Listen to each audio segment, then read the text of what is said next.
Hello, YouTube world. Welcome to my channel. It's your boy Terrence GRUNDY. Welcome back. If you're new to the channel, don't forget to like, comment, subscribe, and hit the notification bell so you'll know that when I'm back on the channel. So, we're going to talk about the 2022 Super Bowl 56, the LA Rams versus the Cincinnati Bengals. Now, two very unlikely teams that you didn't really see coming in going to the Super Bowl at the beginning of the season. And with that being said, maybe someone did see them coming into the Super Bowl at the beginning of the season. Like, was it you? Was it you? Anyway, let's say that some people believe that the NFL, like most sports, they're fixed. It's rigged. The game is rigged. That it was predetermined, predestined, pre-decided that the higher-ups, the football gods, the whatever you want to call them, the owners, you know, whatever, you know, that already, I mean, there was not really, it was discussed with me and a group of my friends that the week before the Super Bowl, they're playing in LA. It's the Los Angeles Rams, right? Okay. And then the whole halftime show was consistent of people, majority from, well, let's say it was Dre Day, and majority of that was about, you know, California. So how far ahead did they decide that this is what they wanted? Because if you'd asked me, I could have swore that San Francisco was going to go all the way. But then again, some people swore the Cowboys were going to make it this year, and we see how theirs ended up. Now, the reason why I feel that the Super Bowl was fixed, rigged, in favor, has nothing to do with the halftime show, which was by far the greatest halftime show of all time, centering in on one of the greatest, if not the greatest, producer of all time. Again, he is one of the greatest because I know there are others out there like Timbaland and Neptunes and, you know, Kanye and Lil Jon, and, you know, just the list goes on. So these are the people that you talk about when you talk about great producers. You know, they're in the mix, and I mean, and the list goes on and on. But at the end of the day, like I said, I made a comment on Facebook. If you want to sell records, you got to find the right producer or whatever.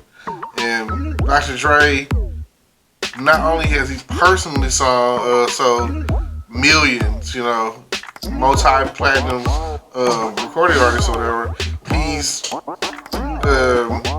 helped plenty of other artists, as they showcased the other day, become the stars they are by his production. So, again, but like I say, that has nothing to do with, we'll get back on that. That has nothing to do with how big the Super Bowl really is. Okay, if you really want to look at it, the Super Bowl is rigged for a number of reasons. They're in LA, so you already have home court advantage. Then, you look at it like,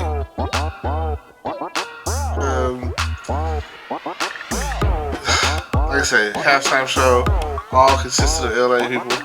And I don't know when they come to terms with saying, oh, this is who we're going to have for halftime. But a little suspicious, don't you think?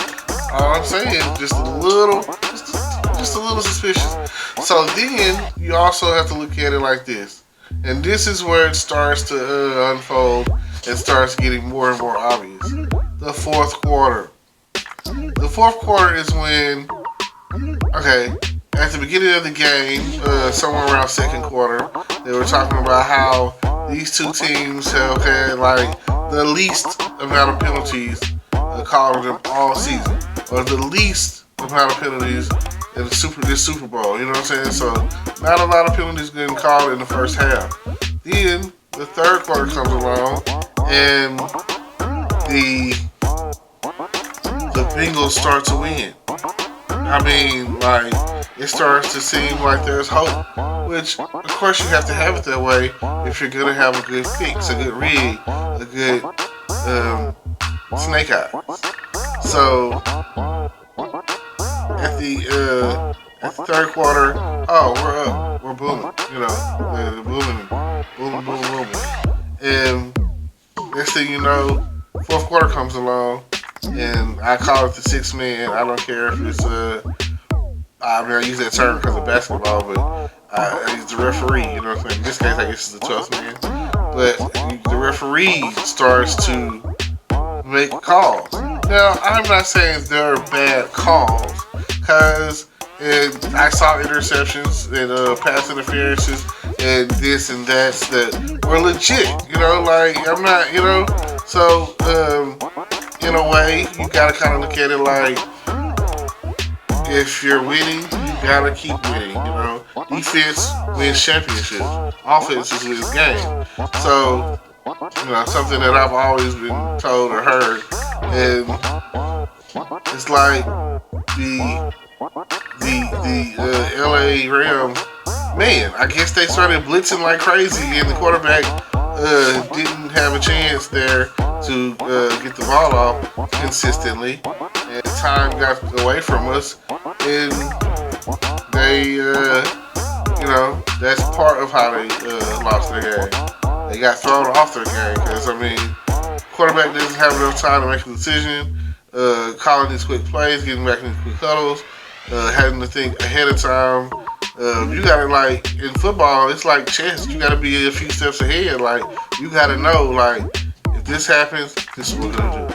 If this happens, this is what we're gonna do. If we get this first down, then we're gonna run it. If we don't get this first down, I'm throwing it to you, Smith. You know? So, it's just, that's part of how they lost. But for some reason, people seem to believe that it was predestined for LA to win in LA. Now, the other controversial thing is, someone was like, there should never be a point in time where a Super Bowl team has home court advantage. Someone makes a joke that, oh, then they should just start having the rest of the Super Bowls at Dallas Stadium. Yeah, right. The joke in there, right? Saying the Cowboys are not ever going back to the Super Bowl. I mean, I don't believe that. I believe that in the next 5 years, they might go back. Anyway, to all of my Texas fans, you know, we have two teams. So maybe if we had a third team, maybe if we had the San Antonio something, that we'd be better off. Or, you know, just keeping it real, because, I mean, everywhere there's a basketball team, there could be a football team. I don't know. I don't really know what we would call some team from San Antonio. Just, hey, it'd be nice to have another Texas team. I mean, look at California. They got so many of them. It's ridiculous. But 49ers, Raiders still in Oakland? Yeah, I have no clue what's going where and what's been, let's see, Rams in LA and the Chargers. Either way, hey, like, they're the only state, I think, that has like 3 football teams. Let's see.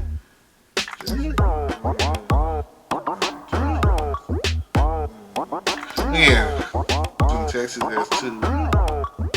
Florida has 2. And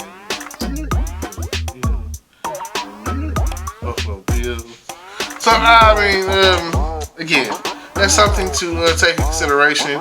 I'm sitting here going crazy thinking about it, but I want you to comment down below if you felt like somewhere in fourth quarter, or that you feel coming into the game that the Rams were going to win, and because they're in LA, because of other conspiratorial things, any theory that you have, there's nothing wrong, because there's no such thing as a wrong conspiracy.